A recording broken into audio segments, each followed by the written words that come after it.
बिरारीचं आभार मानतो, कारण की त्यांनी जे इंट्रोडक्शन केलं आहे, माझं माहिती दिली त्याच्याबद्दल मी आभारी आहे. आणि ॲग्रोव्हिजनचे अविनाशजी, ज्यांनी सतत माझ्याकडे येण्यासाठी जे पाठपुरावा केला त्याच्याबद्दल मी अविनाशजीचा सुद्धा आभारी आहे. गेल्या वर्षीसुद्धा मी ॲग्रोव्हिजनमध्ये गवारगमच्या कार्यशाळेसाठी उपस्थित होतो. त्यावेळेस स्ट्रेंथ थोडी जास्त होती, म्हणजे हॉल भरलेला होता. माझ्याकडे फोटो आहेत त्याचे. हॉल कमी पडला होता ॲक्च्युअली. पण यावेळेस काय झालं की लोकांनी थोडी पाठ फिरवलेली दिसते. त्याचं कारण म्हणजे मलासुद्धा माहीत आहे की मी ॲक्च्युअली कृषी विद्यापीठामध्ये फूड टेक्नॉलॉजी कॉलेजमध्ये प्राध्यापक म्हणून काम करीत आहे. आणि प्रमुख शास्त्रज्ञ म्हणून माझ्याकडे 2 प्रोजेक्ट आहेत. एक all India coordinated research project on arid legume. Arid legume म्हणजे शुष्क कडधान्य. आणि त्या शुष्क कडधान्यामध्ये गवार, cluster bean, moth bean, horse gram आणि काउपी हे 4 क्रॉप येतात. तर याच्यामध्ये महत्त्वाचा जो क्रॉप आहे तो क्लस्टर बीन म्हणजे गवार आहे. ह्या प्रोजेक्टला मला ऑल इंडिया लेवलवरचं चौधरी देवीलाल आउटस्टँडिंग अवॉर्ड मिळालं. आणि त्याच्यामुळं मला त्यांनी काय केलं की दुसरा एक मी त्या प्रोजेक्टला ॲप्लिकेशनसुद्धा न करता मला त्यांनी गवारगमवर दुसरा प्रोजेक्ट दिला. तर सध्या माझ्याकडे 2 प्रोजेक्ट आहेत. Akhil Bharatiya network project on गोंद प्रकल्प. तर ह्या 2 प्रकल्पाचा मी प्रमुख शास्त्रज्ञ म्हणून आहे. आणि मी गवारचे जे व्हरायटी आहेत त्या व्हरायटी रिलीज कमिटीचा सुद्धा नॅशनल लेवलचा मेंबर आहे. रिसर्च ॲडव्हायझरी कमिटी असते गवार गमची, जे Indian institute of gums and resin, भारतातली सर्वात मोठी संस्था ही रांचीला आहे, झारखंडला. तर त्या संस्थेवर मी research advisory committee executive member म्हणून तिथं मी 3 वर्ष काम पाहिलेलं आहे. तर माझा जो अनुभव आहे, मी ॲक्च्युली 1990पासून गवारगममध्ये काम करतो. मी बेसिकली फूड टेक्नॉलॉजिस्ट आहे. मी काही ब्रीडर किंवा ॲग्रॉनॉमिस्ट वगैरे नाही.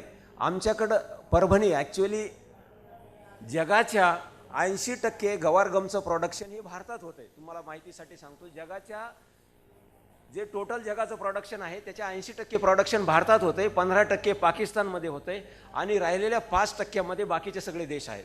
म्हणजे तुम्ही कल्पना करू शकता. आणि आपलं जे 80% आहे टोटल भारताचं, इंडियाचं 100% प्रोडक्शन धरलं तर त्याच्यातलं 70% प्रोडक्शन हे राजस्थानमध्ये होय. आमच्याकडं आता खरं तर हे माझ्याकडं हा प्रोजेक्ट मागच्या 15 वर्षापासून आहे. हे क्रॉप आहे कुठलं, राजस्थानचं. हे सर्वांना माहिती आहे की हे क्रॉप कसं आहे, शुष्क कडधान्य म्हणजे कमी पावसामध्ये मध्यम प्रतीच्या जमिनीवर येणारं पीक आहे हे. तरी आपल्याकडं कसा दिलं त्यांनी हा प्रोजेक्ट, कारण की आमच्याकडं एक क्वालिटी ॲस्पेक्ट, गवार गमचे जे क्वालिटी आहे ती पाहण्यासाठी आम्हाला 90-95 पासून हा प्रोजेक्ट दिलेला आहे. आणि त्या प्रोजेक्टवर आम्ही त्या गवारचे जे सीड आहेत त्याच्यामध्ये गमचं प्रमाण किती आहे आणि त्याची व्हिस्कॉसिटी म्हणजे चिकटपणा किती आहे हे पाहण्याचं इन्स्ट्रुमेंट जे आहे आम्ही एक जर्मनीहून आणलेलं आहे. 1990ला 13 लाखाला इन्स्ट्रुमेंट आणलेलं आहे. ते इन्स्ट्रुमेंट फक्त आमच्याच लॅबमध्ये असल्यामुळं माझ्याकडे आम्ही तो प्रोजेक्ट आमच्याकडे मिळाला. कशासाठी, क्वालिटी ॲस्पेक्ट्स ऑफ गवारगम. आणि तो मिळाल्यामुळं आम्हाला काय करायचं की ते फील्ड एक्सपेरिमेंटसुद्धा द्यायचे की बाबा तुम्ही इनिशियल व्हरायटल ट्रायल, ॲडव्हान्स व्हरायटल ट्रायल आणि मग व्हरायटी रिलीज होते. तर हे प्रोजेक्ट आमच्याकडे त्यांनी 90-95 पासून सुरू केलेत. तर म्हणजे आमच्याकडे खूप मोठा अनुभव आहे तसा. आमच्या फील्डवर छोटे छोटे आम्ही एक्सपेरिमेंटलसुद्धा घेतलेले आहेत. दुसरं कुठेही हा एक्सपेरिमेंट दुसऱ्या कोण्याही विद्यापीठात नाही. म्हणून मी काय केलं की जे आपले कृषी आयुक्त आहेत उमाकांत दांगट साहेब, त्यांना एक रिक्वेस्ट केली. माझे जे पब्लिकेशन्स आहेत ते दाखवलं आणि त्यांना म्हणलं की बाबा भारताचा जो एक्सपोर्ट आहे तो 18% एक्सपोर्ट म्हणजे भारताला जे डॉलर मिळतात त्याच्यातले 18% ॲग्रिकल्चर प्रोड्यूसच्या हे गवारगममुळे मिळतात. आणि तुम्ही जर इनिशिएशन केलं शेतकऱ्यांना की गवारगम आपल्या विदर्भ आणि मराठवाडा आणि पश्चिम महाराष्ट्राचा काही भाग जो की कमी पावसात मध्यम प्रतीची जमीन, त्याला हा एकदम सुटेबल क्रॉप आहे. म्हणून त्यांनी काय केलं की एक मिशन, कोरडवाहू मिशन आहे महाराष्ट्र गव्हर्नमेंटचं, त्यांनी एक मीटिंग बोलवली. त्या मीटिंगला 4ही कृषी विद्यापीठाचे डायरेक्टर ऑफ रिसर्च आणि मला एकट्याला आणि कृषी आयुक्त हे एवढे यांनी मीटिंग घेतली. आणि त्यांनी मला त्या व्हरायटी विचारल्या कोणत्या कोणत्या व्हरायटी आहेत. मग त्यांनी तसे डायरेक्शन दिले त्या मीटिंगमध्ये. 1-2 महिन्यापूर्वीच ती मीटिंग झाली. मी त्यावेळेस अमोलला फोन केला होता बिरारीला की मी पुण्याला आलेलो आहे. ही मीटिंग पुण्याला घेतली त्यांनी. आणि त्यांनी ठरवलं की मल्टी लोकेशन ट्रायल घ्यायचे की आपल्याकडं व्हरायटी विदर्भ, मराठवाडा, पश्चिम महाराष्ट्र याच्यातले 2-2 सेंटर घेतले आणि कोणची व्हरायटी जास्त सुटेबल होईल ते पाहासाठी मल्टी लोकेशन ट्रायलचा त्यांनी यावर्षी प्रोग्राम घेतलेला आहे. म्हणजे असं ठरवलं आहे. तर हे कसं आहे, आता महाराष्ट्र शासनाने सुद्धा मनावं घेतलेलं आहे. आपल्याकडं काय होतं आहे की प्रॉब्लेम हा आहे की आपल्याकडं शेतकरी गवारगम घेतात, पण बऱ्याच शेतकऱ्याचे मला फोन येतात किंवा सर कसं करायचं. मी आधी त्यांना पहिला प्रश्न सांगतो, तुम्ही मार्केटची स्टडी करा. तुम्ही मार्केट हे राजस्थान गुजरात इथं आहे, कारण तुम्ही इथल्या मार्केटवर विसंबून राहून तुम्ही काही करू शकत नाहीत. आमचे शिंदे सर आहेत, शिंदे सरची माझी तर ओळख पण नव्हती. हे एक प्रोग्रेसिव्ह फार्मर आहेत. महाराष्ट्र शासनाने त्यांना कृषी पुरस्कार देऊन भूसवलेलं सुद्धा आहे. त्यांचं प्रोडक्शन खूप चांगलं आहे. तर ते त्यांचा जो गवार घेतला तो ते डायरेक्ट एका क्रुसर गाडीमध्ये घेऊन राजस्थानला गेले आणि ते नंतर त्यांचा जो एक्सपिरियन्स आहे, सक्सेस स्टोरी, ते त्यांच्या ह्याच्यातून सांगतील. पण म्हणजे शेतकऱ्यांनी ही तयारी आधी ठेवा, कारण कसं आहे, सोयाबीन तुम्हाला माहिती आहे सर्वांना शेतकऱ्यांना की 20 वर्षापूर्वी सोयाबीनचं मार्केट आपल्याकडे होतं का? काहीच मार्केट नव्हतं. आज 5,000 रुपये क्विंटल जरी भाव असला गवार सीडला, पण मार्केट आपल्याला लोकल मार्केट पाहिजे की आपल्याला नागपूरमध्ये म्हणजे नागपूरमध्येच खरेदी पाहिजे, परभणी म्हणजे परभणीतच खरेदी पाहिजे, औरंगाबादला जर शेतकरी असला तर त्या गावामध्येच खरेदी पाहिजे. आता खरं म्हणजे मला इथं भूषण वाटतं आहे की तुमची जी सुरुवात झाली ती अमृत पाटील महिंद्रे म्हणून आहेत. मी त्यांच्या शेतात जाऊन आलो. ते डिग्रस, कळसा डिग्रस इथं जे शेती आहे त्यांची, तर तिथले सुद्धा प्लॉट मी पाहिले. खूप चांगली शेती त्यांनी केलेली आहे आणि त्यांनी त्यांच्या अनुभवातून खूप चांगली इन्कम त्यांना मिळालं आहे त्यांना. आणि यील्ड पण मला काही शेतकरी आले रब्बीमध्ये सुद्धा खूप चांगलं यील्ड येतं याचं. चांगलं जर घेतलं तर तुम्ही 7 क्विंटल 8 क्विंटलपर्यंत इझी एकरी उत्पन्न मिळू शकतं आहे तुम्हाला. तर हे बॅकग्राऊंड लक्षात ठेवून गवारगम करण्यास काहीच हरकत नाही. थोड्या प्रमाणात करा किंवा एक ग्रुप करा, तुमचा ग्रुप करा की तुम्ही जेवढं समजा 5-5 क्विंटल, कारण की एका शेतकऱ्याकडे 5 क्विंटल 6 क्विंटल झालं, त्याला मार्केट नसलं की तो एकदम हे होऊन जातो, घाबरून जातो, भांबाळून जातो की बुवा हे कुठं विकावत आपण. त्याच्यासाठी तुमचा जर ग्रुप असला तर तुम्ही ग्रुप करून राजस्थान किंवा गुजरात कुठंतरी देऊन नेऊ शकता. माझी काही प्रयत्न आहेत की आपल्याकडं कसं आहे, स्प्लिट इंडस्ट्री नाही, गवारीपासून डाळ तयार करण्याची एकही इंडस्ट्री महाराष्ट्रात नाही. तर माझी एक इच्छा आहे, औरंगाबादला एक थायोलुसिड म्हणून गवारगमची फॅक्टरी आहे. मी तिथं जाऊन भेटलो, ती आहे जपानीज लोकांच्या कोलॅबरेशनची. मी त्यांना म्हणलं तुम्ही ती डाळ जी आहे ती तुम्ही जोधपूरहून आणता, तुम्ही एक डाळ युनिट इथं टाका. आमच्या मराठवाडा आणि विदर्भ आणि इकडल्या जळगावच्या त्या भागातल्या शेतकऱ्यांना त्याचा फायदा होईल आणि तुम्हाला लोकलची डाळ मिळून जाईल. पण त्यांनी काही ऐकलं नाही. पण काही आहे शेतकरी असे आहेत की त्याला 3-4 कोटी रुपये खर्च येतो, तसे शेतकरी आता तयार झालेत. एकदा जर आपल्याकडे डाळ इंडस्ट्री आली तर मग शेतकऱ्यांना काहीच प्रॉब्लेम नाही, कारण की खरेदी डायरेक्ट तिथंच होऊ शकते. तर अशा प्रकारची ही बॅकग्राऊंड घेऊन मी आपल्या भाषणाला सुरुवात करतो. आता मी याच्यामध्ये पहिल्यांदा सांगणार आहे गवार पिकाची ओळख, लागवड कशी करायची, हवामान कोणचं आहे, त्याला माती कशी प्रकारे पाहिजे, बीज प्रक्रिया आणि उगमन क्षमता, गवार पिकाच्या उत्तम वाणाच्या जाती, त्याचा काढणीचा काळ कोणचा आहे, उत्पत्ती वितरण, रासायनिक रचना, गवार गोंद काढणी आणि शुद्धीकरण, गवार गोंदाचे भौतिक आणि रासायनिक गुणधर्म, व्यापार आणि वितरण, गवार गोंदाचे मूल्यवर्धन. आता गवारगम हे पीक वार्षिक पीक आहे. त्याचं सायनॉप्सिस टेट्रागोनोलोवा म्हणतात. हे नायट्रोजन फिक्सेशिंग करणारं लेग्युम असल्यामुळं मातीतील नत्राचं प्रमाण वाढते. त्याच्या बीजाकोशाचा गोंदासाठी वापर केला जातो. याची अनुकूलता आहे चांगल्या याच्यासाठी. दुष्काळात सुद्धा, आता हे तुम्हाला माहिती आहे, राजस्थानमधलं पावसाचं प्रमाण जे आहे ते 400 ते 500 मिलीमीटर आहे. त्या पावसाच्या पाण्यावर येणारं पीक आहे, म्हणून त्याचं वॉटर रिक्वायरमेंटसुद्धा कमी आहे. याला जमीन जी आहे मध्यम वाळू मिश्रित आणि निचरा होणारी जमीन पाहिजे. शेतीसाठी आदर्श प्रदेश आहेत राजस्थान, गुजरात, हरियाणा, पाकिस्तानचा काही भाग. राजस्थानमधील जोधपूर मुख्य ठिकाण गवारगोंद उत्पादन. हे जे आहे 1911-12 मध्ये टोटल ॲग्रिकल्चर प्रोड्यूसच्या गवारगमनी कॉन्ट्रीब्युशन केलं होतं 7%. तर गेल्या वर्षी त्यानं तेच कॉन्ट्रीब्युशन 18% गेलं आहे. की आता हे तर असं वाटायला लागलं की तुमचा बासमती राईस आणि कॉटनला सुद्धा सरप्लस करीन. पण त्याला कसं आहे की त्याला व्यवस्थित मॅनेजमेंट पाहिजे. नाही तर हे एक, कारण की आपण भारतच हा एक देश आहे की जे गवारगम चांगल्या प्रकारे प्रोड्यूस करू शकतो. याचं इंट्रोडक्शन कधी झालं की दुसऱ्या महायुद्धाच्या वेळेस लोकस बीन गमची कमतरता झाली. कापड उद्योगासाठी उपयुक्त पर्यायी घटक म्हणून गवार पिकाचं इंट्रोड्यूस झालं. आता आम्ही कुमार आणि मी एक स्ट्रॅटेजीज म्हणून त्यांचं एक शुष्क कडधान्य संशोधनाबाबत सद्यस्थिती महत्त्व याचा आराखडा दिलेला आहे.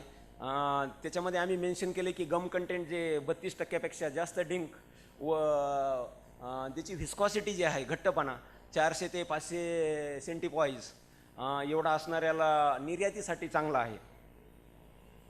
आता लागवड, गवार बियाच्या चांगल्या वाढीसाठी आवश्यक गोष्टी कोणत्या आहेत? जास्त सूर्यप्रकाश पाहिजे, सनशाईन पाहिजे.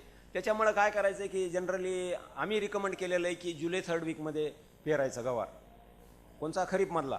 आणि 90 दिवसाचं ते 120 दिवसाचं क्रॉप आहे. रब्बीमध्ये तुम्ही फेब्रुवारी 3rd वीकपासून सुरू करू शकता. मला काल काही शेतकऱ्याचा फोन आला, मागच्या महिन्यात आला की सर आम्ही आता पेरावं का? नाही, याच्यामध्ये प्रॉब्लेम असा आहे की थंडी जास्त जर पडली तर हे पीक धरीत नाही. 20 डिग्रीपेक्षा खाली जर टेम्परेचर गेलं तर याचे फुलं गळतात, हे लक्षात ठेवा.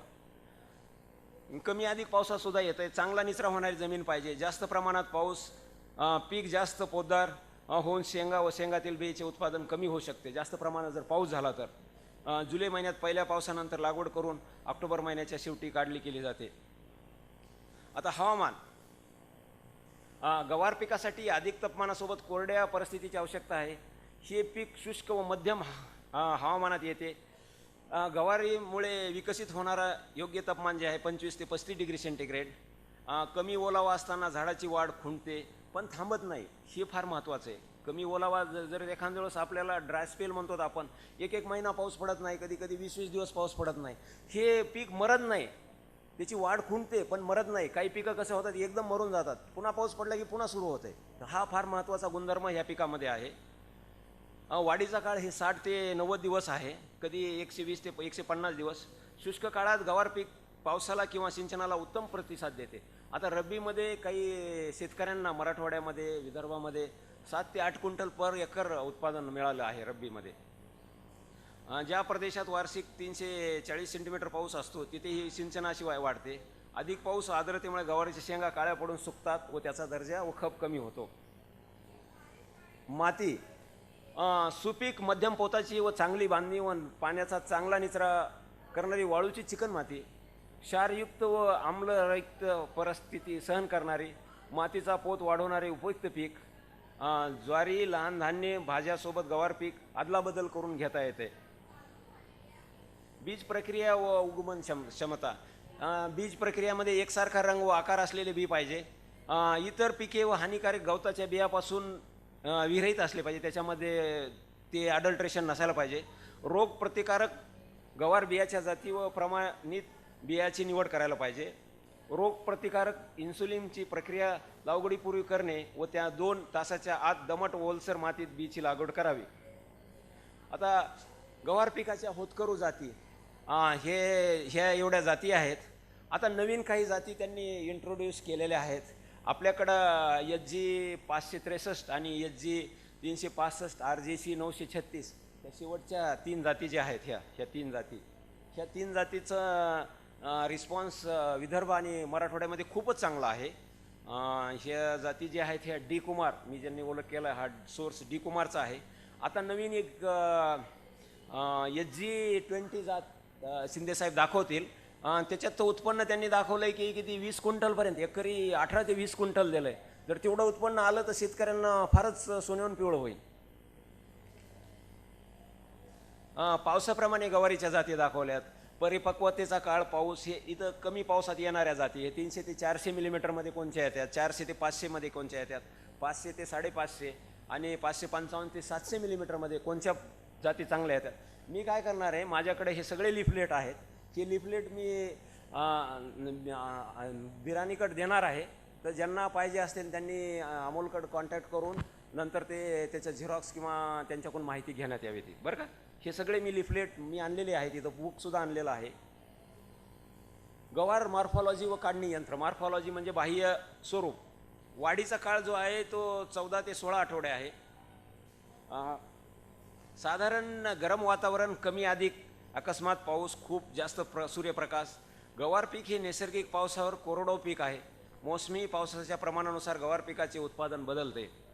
वार्षिक काढणी केल्यानंतर सूर्यप्रकाशात शेंगा वळून फोडल्या जातात व गवार बी शेंगातून बाहेर काढतात. गवार पिकाची उंची 0.6 मिलीमीटर ते 1.8 मीटर असून उभ्या खोडातील शेंगाची विशिष्ट रचनेमुळे ते साधारण सोयाबीन पिकासारखे दिसते. शेंगा साधारण 5 ते 12.5 सेंटीमीटर लांब असून त्या साधारण 5 ते 6 गोल फिक्या तपकिरी रंगाच्या बिया असतात. आता हे जो आहे हे आमचा प्लॉट आहे कुठला मराठवाडा वसंतराव नाईक मराठवाडा कृषी विद्यापीठ परभणी येथील प्लॉट आहे हा आमचा एक्सपेरिमेंटल प्लॉट. त्याच्यानंतर हा सुद्धा काही शेतकरी माझ्याकडं ते हे जे वेगवेगळे प्लॉट दिसतात तुम्हाला हे कसं असतं की आमच्याकडं काही इनिशियल ट्रायल असतात. आमच्याकडं इनिशियल व्हरायटल ट्रायल, ॲडव्हान्स व्हरायटल ट्रायल अशा प्रकारच्या ट्रायल असतात. त्याचे वेगवेगळे प्लॉट आहेत. हे जे प्लॉट पाहताल ते वेगवेगळे दिसतात ना सगळ्यांना तिथून क्लिअर. आता हे पहा हे शेंगा लागलेले असताना हे गवारगमचं आमच्या फील्डवरचं चित्र आहे. हे वेगळे जवळजवळ 1,500 शेतकऱ्यांनी आमच्या एक्सपेरिमेंटल प्लॉटला व्हिजिट केलेली आहे आणि त्यांनी त्याची माहिती समजून घेतली. ॲक्च्युली यावर्षी तुम्हाला माहिती आहे परभणीला 1200 मिलीमीटर पाऊस झाला. 1200 मिलीमीटर पावसामध्ये सुद्धा हे पीक पहा किती उत्तम प्रकारे आलं आहे.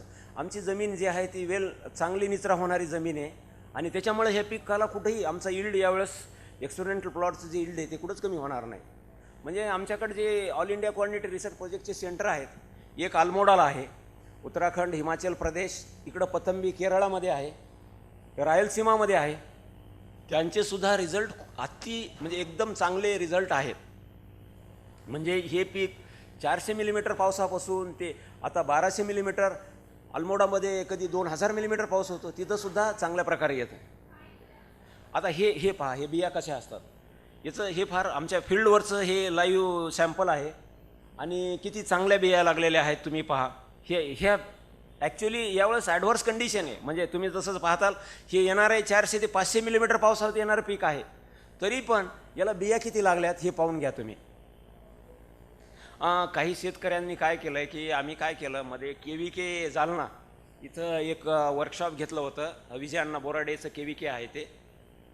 त्यांनी जवळजवळ 1000 एकरचा प्रोग्राम घेतला आणि त्यांचा थोडा इंटरेस्ट असा होता की त्यांना सीड प्रोडक्शन करायचं होतं KVKला. पण शेतकऱ्यांनी काय केलं, काही D कुमार आणि मला बोलवलं होतं त्यांनी KVKला. तर D कुमारनी मार्गदर्शन खूप चांगलं केलं आणि त्याच्यामध्ये त्यांनी जे शेतकऱ्यांनी काही घेतले ती कशी निचरा होणारी जमीन नव्हती, चिबडी जमीन होती. तर आम्ही स्टार्टिंगला सांगितलं होतं की तुम्ही वेल ड्रेन सॉईल चांगली निचरा होणाऱ्या जमिनीमध्येच हे पेरा. पण त्यांनी काही निचरा न होणाऱ्या जमिनीमध्ये पेरल्यामुळं काही शेतकऱ्यांचं पीक हे फेल्युअर गेलं. आता तुम्ही पहा एवढा पाऊस असतानासुद्धा हे पिकाची कंडिशन मराठवाडा कृषी विद्यापीठातल्या फील्डवरची किती छान आहे. हे पीक हे लांबून घेतलेलं आहे की वेगवेगळे एक्सपेरिमेंटल प्लॉट आहेत माझे की कसे इनिशियल व्हरायटल ट्रायल, ॲडव्हान्स व्हरायटल ट्रायल हे तुम्हाला पाहायला मिळतील. आता याची उत्पत्ती व वितरण.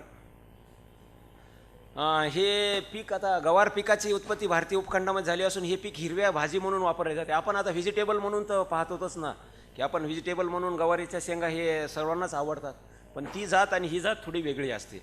गवार पीक हे प्रामुख्याने भारतात व पाकिस्तानमध्ये घेतले जाते. अमेरिका, ऑस्ट्रेलिया, चीन, आफ्रिका या देशात थोड्या प्रमाणात घेतले जाते. भारतातील राजस्थान आणि गुजरात हे गवार पिकाचे मुख्य उत्पादक प्रदेश असून राजस्थानमधील जोधपूर हे गवार पिकाची व्यापाराची मुख्य बाजारपेठ आहे. आता हे फार महत्त्वाचं आहे. हे आमचं जे स्ट्रक्चर आहे की बाकी आता ज्यांना थोडी माहिती आहे ही गवार बीची रचना जर पाहिली तर याच्यामध्ये काय झालं आहे की तुम्ही बाकी जे बीजांकुर जे म्हणतात जे इथं 41 ते 46% आहे, हे कसं आहे की हे ॲनिमल फीड म्हणून जातं आहे. त्याच्यामध्ये प्रोटीनचं जे लाल रंगाचं जे आहे त्याला बीजांकुर म्हणतात. हे जस्ट वेस्टेज आहे, म्हणजे काहीच याचा उपयोग होत नाही. हे बीजकोश जे आहे गवार गमचं जे सीड आहे एक सॅम्पल म्हणून मी इथं आणलेलं आहे आणि हे बीजाकोश जे बीजकोश दिलं आहे ना 34 ते 43% हा आहे, याला डाळ म्हणतो आपण. हे पहा. आणि नंतर हे जर्म जे आहे टर्फल, बीजांकुर, जर्म हे पहा हे बीजांकुर हे मधलं आहे. तर हे ॲनिमल फीड म्हणून वापरले जाते. आणि नंतर याला ड्राय केल्यानंतर याला मिलिंग केल्यानंतर ह्या एंडोस्पर्मला हे असा गम तयार होतो, याला गवार गम म्हणतात. तर आता काय होतं आहे बऱ्याच शेतकऱ्यांचं कन्फ्युजन कसं होतं आहे किंवा बऱ्याच वेळेस फोन करतात, सर गवार गमचा भाव काय आहे. आम्ही सांगतो आता जो आहे स्टँडिंग 5000 आहे, 6000 आहे आणि ह्या स्प्लिटचा भाव याच्यापेक्षा तिप्पट असतो जनरली हे जो आहे. कारण तुम्ही पहा 30% रिकव्हरी आहे तर याचा भाव असतो 15,000 ते 20,000 रुपये क्विंटल. सर तिथं तर 15,000 रुपये क्विंटल आहे. अहो, ती तुम्हाला बरेच सायंटिस्टला सुद्धा माहीत नाही की याचा गवार गमचा म्हणजे याचाच भाव धरतात. आपल्याला हा सीडचा भाव पाहिजे, कारण की शेतकरी काही हे स्प्लिट करू शकत नाही, डाळ करू शकत नाही. आपल्याला भाव पाहिजे ह्या सीडचा. तर ह्या सीडचा जो भाव आहे तो 5,000 6,000 2 वर्षापूर्वी 40-45,000 रुपये क्विंटलपर्यंत गेला होता. पण आता सध्या त्या याच्यात आहे. तर ती एक तुम्ही अंडरस्टँडिंग ठेवा, कारण की हा प्रॉब्लेम मी कधी कधी काय करतो की यांनी मार्केट स्टडी केलेली आहे थोडी शिंदे साहेबांनी. मग त्यांना सांगतो की बाबा तुम्ही शिंदे साहेबाला फोन करा, त्यांना माहिती आहे थोडी. मग त्यांनासुद्धा तोच प्रॉब्लेम क्रिएट करतात की बाबा सर तुम्ही तर 6,000 सांगायले, तिथं याच्यावर नेटवर तर 18,000 आहे, ते कसं काय. तर तो प्रॉब्लेम होतो. तर ते थोडं लक्षात ठेवा. हे ज्यावेळेस आम्ही रिसर्चच्या दृष्टिकोनातून हे केलं की बाबा हे जे बीजांकुर आहे, तुम्ही गव्हात पाहिलं, गव्हाचे जर 2 भाग केले, तांदळाचे केले, त्याच्यातला जो मधला जो प्लुमोल आणि रॅडिकल आपण ज्याला म्हणतो ते फार लहान असते. याच्यामधला हा पोर्शन फार मोठा आहे. आम्ही याच्यावर सुद्धा स्टडी केली की हा वेस्टेज जातो. याच्यामध्ये 50 ते 52% प्रथिनाचं प्रमाण आहे. तर मग हे ॲनिमल फीड करण्यापेक्षा why we should not go for human consumption, म्हणजे माणसाच्या याच्यासाठी, कारण की चांगल्या प्रकारचे प्रथिनं आहेत. तर मग आम्ही याच्यातला अँटी न्यूट्रिशनल फॅक्टर CFTR जे म्हैसूर आहे त्याच्याच्या मदतीने आम्ही त्याच्यातला अँटी न्यूट्रिशनल फॅक्टर काढला आणि त्याचे आम्ही 2 पेटेंटसुद्धा केलेत. आता ते पेटेंट इन प्रोसेस आहेत आणि ते आम्हाला यूज करायचे ह्युमन फीडमध्ये, कारण की हा चांगला सोर्स आहे प्रथिनांचा. आता याच्यामधले हे रासायनिक घटक आहेत. आता हे काय तुम्ही याच्यात काही इंटरेस्टेड नाही जास्त. त्याच्यामध्ये मॉइश्चर किती असते, ॲश किती असते, स्निग्ध पदार्थ म्हणजे फॅट किती असते, प्रथिनं किती, आणि carbohydrate gum. Generally gum 35% 30 to 36% पर्यंत असतो. आता आमच्याकडे येणारं हे सीड आहे. ह्या सीडपासून आम्ही गोंद करण्याच्या 2 पद्धती आहेत. हे सीड आहे, याच्यापासून सेपरेट करण्याच्या 2 पद्धती आहे. एक ड्राय मिलिंग आणि दुसरी वेट प्रोसेसिंग. ह्या दोन्ही मेथड आमच्या लॅबमध्ये आम्ही डेव्हलप केलेल्या आहेत. त्याचा काही शेतकऱ्यांना एवढा हे नाही. शॉर्टमध्ये मी सांगतो, ही कोरडी पद्धत आहे की ज्याच्यामध्ये ड्राय मिलिंग म्हणतो, ज्याच्यासाठी तुम्हाला 3 ते 4 कोटी रुपये लागतील. आता आमचे शिंदे साहेबाचे एक मित्र आहेत, ते नांदेड किंवा इकडल्या रिजनमध्ये टाकण्याच्या मनस्थितीत आहेत, तेवढा तो इन्व्हेस्ट करू शकतात. तर त्या पद्धतीने जर झालं तर फारच चांगलं आहे. ही ओली पद्धत आहे. याच्यामध्ये आम्ही त्याचे हे गम वेगळा करून त्याचं पावडर करून त्याची व्हिस्कॉसिटी पाहतो. ही आमच्याच लॅबमध्ये आम्ही डेव्हलप केलेल्या पद्धती आहेत. आता हे गवार गोंदाची रचना, हे काय एवढं तुम्हाला हे नाही की याचं मॉलिक्युलर स्ट्रक्चर वगैरे. आता याचे उपयोग काय काय होतात गवार गोंदाचे, की बाबा पेपर, कापड, स्फोटक, उत्खनन, रंग उद्योगामध्ये होतं. शुद्ध प्रतीचे जे गम आहेत ते औषधे, सौंदर्य प्रसाधने, अन्न प्रक्रियामध्ये, मानवी खाद्यामध्ये अपरिपक्व शेंगा वाळून मीठ लावून भविष्यात उपयोगासाठी वापरतात. त्या अपरिपक्व शेंगा वाळून बटाटा चिप्सप्रमाणे तळल्या जातात. हिरव्या शेंगा फ्रेंच बीन्ससारख्या शिजवल्या जातात. परिपक्व बीज दुष्काळ परिस्थितीत आपत्कालीन डाळ म्हणून वापरण्यात येते. पशुखाद्य म्हणून वापरण्यात येतं, ज्याची गवारी झाडं चोळून जनावरांना खाद्य म्हणून वापरतात. बिया मोठ्या प्रमाणात भांड्यात उकळून जनावरांच्या उच्च प्रथिनांची स्रोत म्हणून दिला जातो. आता औषधीसाठी सुद्धा हे झाडे वाटून बारीक करून तेलामध्ये मिश्रित करून जनावरांच्या खोडावर लेप करून लावतात. रात आंधळेपणा बरा करण्यासाठी झाडाची पाने खातात. कांजण्या बऱ्या करण्या बीचा जो रासायनिक उपचारात्मक म्हणून उपयोग केला जातो. उकळलेल्या बियाचा उपयोग प्लेग, मोठे झालेले यकृत, डोक्यावरील सूज यासाठी उपयोग केला जातो. पीक आणि माती सुधारणा, अद्रकाच्या पिकासाठी सावली म्हणून उपयोग केला जातो. पिके आणि हिरवे खत झाकण्यासाठी केला जातो. गवार गोंदाचे भौतिक व रासायनिक गुणधर्म आहेत. हे वेगळे त्याचे फिजिको केमिकल प्रॉपर्टीज जे म्हणू, त्याला काही तुम्ही एवढे इंटरेस्टेड नाहीत.